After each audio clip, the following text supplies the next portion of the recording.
Yuneeni waldaa hojii gamtaa faayinaansii abdii guddinaa kaapitaala qarshii 800 fi 75,000 bara 1999 waldaalee bu'uuraa 12 kan hundaa yoo ta'u yeroo ammaa waldaalee bu'uuraa 61 of jalaa qaba. Qabeenyi waliigalaa Yuneenichaa xumura bara baajataa 2015 qarshii miliyoona 343 fi 682 kan ture hanga bara baajataa 2016 qarshii miliyoona 434 fi 620 gahu walitti qabaan boordii Yuneenichaa obbo Abbitoo Lammaa himaniiru. Bara kanaas Yuneenichi hojii qusannaa tajaajila liqii kennuu hojii bulchiinsaa fi bulchiinsa investimentii irratti hojjechaa jiraachuu himaniiru. Qusannoo miseensotaa miliyoona 202 8 irra jira jechaadha.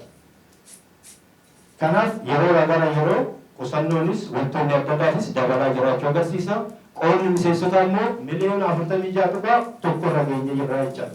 Kana jechuun hanga waxabajii 30. Sanaan booda kurmaana tokko xumurree dabalaa jira jechaadha. Investimentii miliyoona 108 irra jira jechaadha. Dabalataan immoo qabeenya waliigala Yuneeniin yeroo ammaa qabu hanga waxabajii 30 bara 2015tti miliyoona 434 jaarra gahee jira jechaadha. Kun isin gammachiisuu qaban jedha bakka gammadan. Guddina ajaa'ibsiisaa irra akka jiru akkanaa hubattanii fi kana yoo jenne guddinni bara darbee fi kan baranaa garaagarummaa isaa. Fakkeenyaaf bara 2015 yeroo tana yennaa gabaasa isin dhiyeessinu kaapitaalli keenya meeqa ture? Miliyoona 54 ja'a ture. Har'a turtii waggaa tokko keessatti miliyoona 72 gahee jira jechaadha. Miliyoona 72. Barri gaddaa yoo gabaasa isin dhiyeessinu qusannoon keenya miliyoona 150 ture. Har'a miliyoona 202.8. Yuneenichi bara baajataa 2016tti qusannaa miseensota irraa qarshii miliyoona 45 walitti qabuuf karoorfatee miliyoona 52 ol sassaabee jira. Bara baajataa xumurameettis bu'aa qulqulluu qarshii miliyoona 32 ol argachuusaa himameera. Hojii gaggeessaa waldaa hojii gamtaa qusannoo fi liqii abdii guddinaa obbo Wagaayyoo Tsiggee Yuneenichi hojiilee gurguddoo bara 2016 hojjetaman galtee godhachuun milkaa'ina bara 2017ttis miseensi hundi gahee isaanii bahachuu qabu jedhan. Galmaatti kan qaban wantoota akka galmaatti qabanneen jiranii liqii miliyoona 100 kan kennanii galma keenya kan qabanne miseensa amma 50 ምናምን irra jiran 100 hin geenyanye miseensa haaraa daballee jechaadha. Akkasuma qusannoo haala amma kan amma sassaabni kana irratti xiqqaate gara miliyoona 30 daballee gara miliyoona 250 hin geenyadha man qaban. Soo kun walii galaan qabeenyi Yuneenicha amma akkuma agartan biliyoona walakkaadha.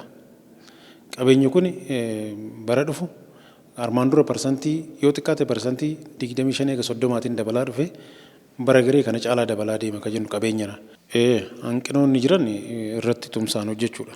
Maanajimentiin, boordiin, steekholdaroonni keenya miseensotas dabalateetu akka hojjenneetu bara dhufu guutumaan sirreessinu immoo abdiin qaba. Aadaa qusannaa keenyaa akka guddifannu nu gargaareera kan jedhan miseensonni Yuneenichaa dubbisnee tokko ammas milkaa'inoota argaman itti fufsiisuuf miseensonni hundi gahee isaanii akka bahatan dubbatan. እንግዲህ ቁጠባ ባህላችን ሊያድግ የሚገባው ነው።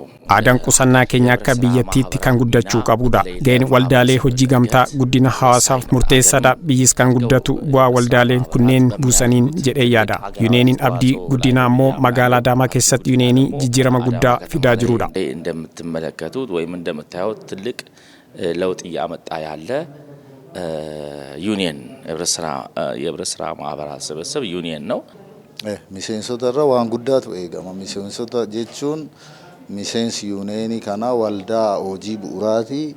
Waldaan gamtaa bu'uuraa kuni hanqina maallaqaa akka Yuneenii muudanne sirni hin jira, seerri hin jira, qusachuu qabu asitti jechuudha.